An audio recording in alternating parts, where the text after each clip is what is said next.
Hey everyone, in this video I'll show you how to fix lag in Google Meet so your meetings run smooth without freezing or delays. Lag usually happens when your internet or device can't keep it up. First, make sure you are connected to the stable internet or Wi-Fi. If Wi-Fi is not working, try to switch with the mobile data.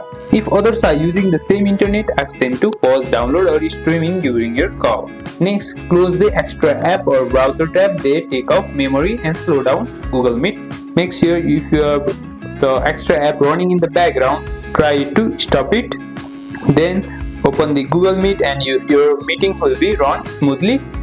You can also lower your video quality. Click the three dot if you join the meeting and click the three dot and you can check the quality of your video.